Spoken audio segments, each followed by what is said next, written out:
What's up, everyone? Welcome to today's video. Welcome to the Video Game Fight School channel. Thank you very much for tuning in. So, finally, I've gotten my hands on this game, and I wanted to give my impressions as spoiler-free as I possibly can. I don't want to show anybody anything that's going to ruin them, so I'm just going to talk about a few things unfiltered right off the bat. It's like past 1 a.m. I was going to go straight to bed because I got to get to work in the morning, but I thought, man, I really want to just go back and maybe listen to my reaction on this. And I wanted to share a few things with you guys about God of War Ragnarok. Now, the game is basically the same God of War game. There have been a lot of refreshes. UI has been tweaked. The mood, the look and everything has been, modified to kind of give you a feel for a brand new game. And so already you're seeing that the atmosphere is very different. It's not necessarily the same thing that you got in the other iterations of, or the other iteration in 2018. I mean, here's some 2018 footage for you here. You can already start seeing that there seems to have been a difference in terms of how they've decided to go with the look and the feel of both games. And, it was a few years ago, so there's something that they're probably trying to achieve. I'm only about 2 hours plus in, so I guess I'm starting to understand why exactly they went with this particular paradigm. I already have noticed a few things too as well. And, I don't know what the decisions in terms of design were for those, in terms of things like sound, maybe just to make it feel fresh, feel a little new, and so on and so forth. And also some tweaks in animations. I think they scaled down their animations a lot more in this game so far, anyways. It's not as outlandish as the other was. And it could be, this is one of those game design, game development things that they're trying to, they have a bigger game on their hands. You remember the rumors we've heard, the game is, probably longer than the old one. And so, you got to kind of get some sacrifice going somewhere because you want your game to be much more ambitious. You want your game to have everything that, you want it to have while you're able to maybe, in a sense, scale down on a few things.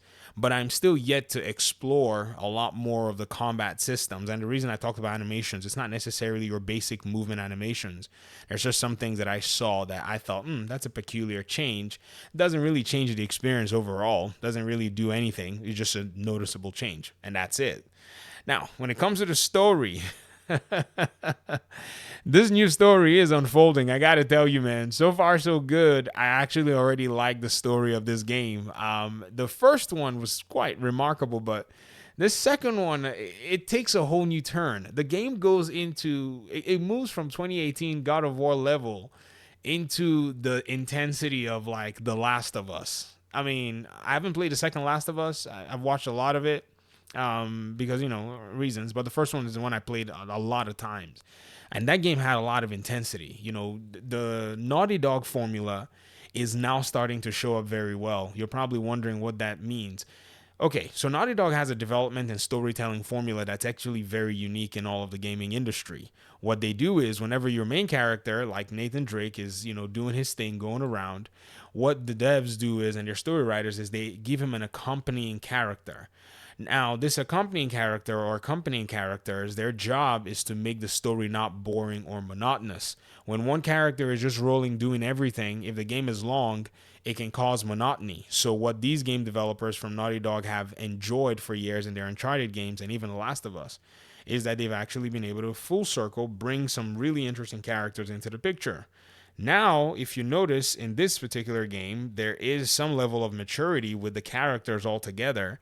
And so now you're starting to see that formula actually come to life. So it's pretty exciting. I like it. I'm just playing it, and I was telling a buddy of mine is streaming right now. Shout out to Red. And he and I were talking over, voice chat as we were playing, and I was like, it's the same game. He's like, what were you expecting? He was giving me that sarcastic, response, like, what did you expect to get when you were going to fire the game up? I was like, no. I was just looking at it from that development perspective and looking at some of the aspects of the game. But it does take an entirely different and, much of a harder shift in terms of cinematics.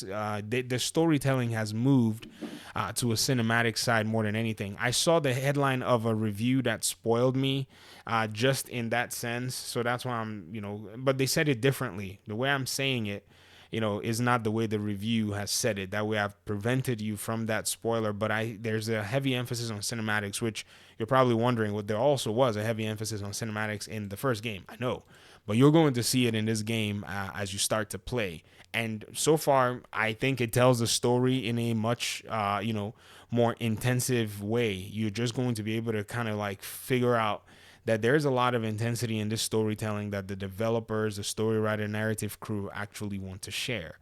And so when you wrap all of this in a package together, I think this is the game that I was expecting from them.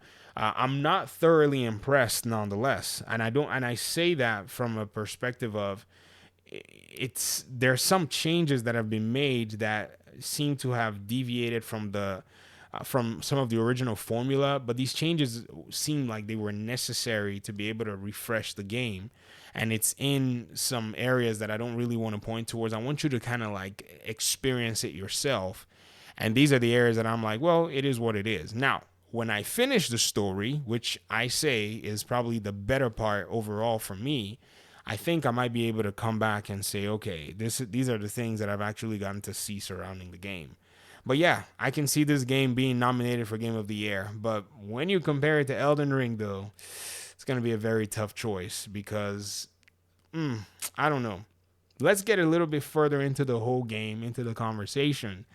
And I'm sure we'll be able to provide a little bit more clarity as to why this game and a game like Elden Ring are just so different and both have their place in gaming overall. And it's fun to be able to appreciate both of them. I am so fortunate in this regard. And so I'm going to stop here and I'm going to go to bed. So thanks so much for listening to me yakking and yapping. If you've been playing it, share your thoughts in the comment section. Try to provide a spoiler-free impression so that people who have not been spoiled can actually, be able to interact and just still remain expectant for most of the material and content in the game.